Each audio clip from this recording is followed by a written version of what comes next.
Hey docs, so many important things to have happen in our practices every day, but some of them can just be built in and part of our systems.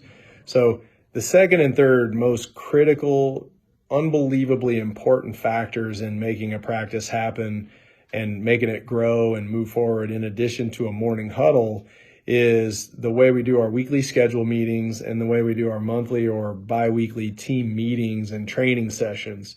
And we got to understand the differences between them. But in the weekly schedule meeting, we're looking back to see what our results were from last week. What areas did we succeed in?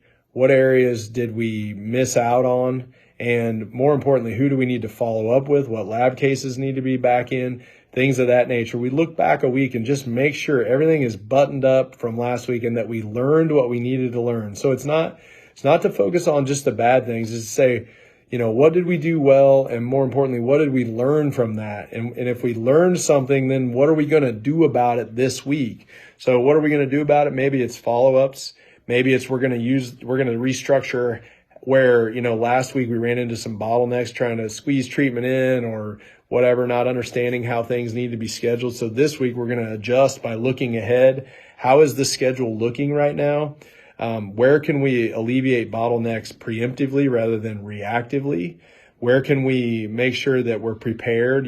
What patients are coming? Who do we need to make sure? What labs do we need to follow up with to ensure the case will be here? What can we do with the new patients that are coming to help them move forward with treatment? Anything that you can imagine, those are critical pieces of that.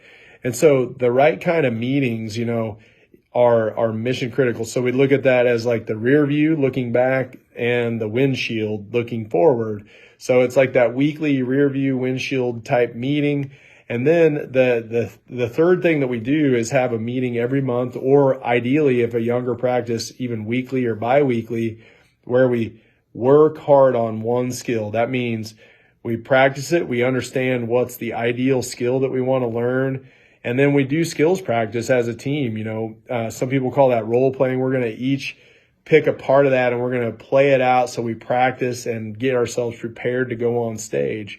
Maybe it's just purely knowledge and education and determine the best way to say things for patients so that they feel comfortable, so that they feel ready. So anything you can learn and grow from on a weekly or bi-weekly or monthly basis, multiply that by your number of team members that you have, and you're going to see this explosion of efforts.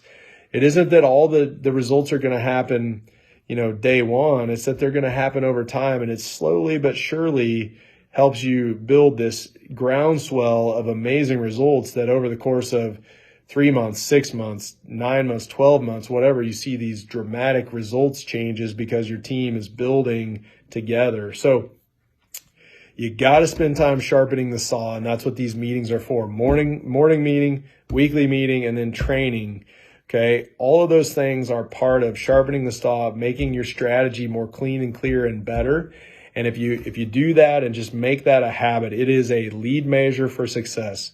100%. If you're effectively executing both of those, I think you're going to find that it creates an amazing outcome for you, and that your stress level goes down, your team camaraderie and commitment goes up, and your effectiveness, more importantly than anything, goes through the roof. So give that a shot. Let us know how we can support you. Anybody at the PM, Laura, Libby, Leanne are your best coaches to implement these things. And of course, I am always happy to help. So go do it. Let me know what you think and how I can be of service going forward. See you guys.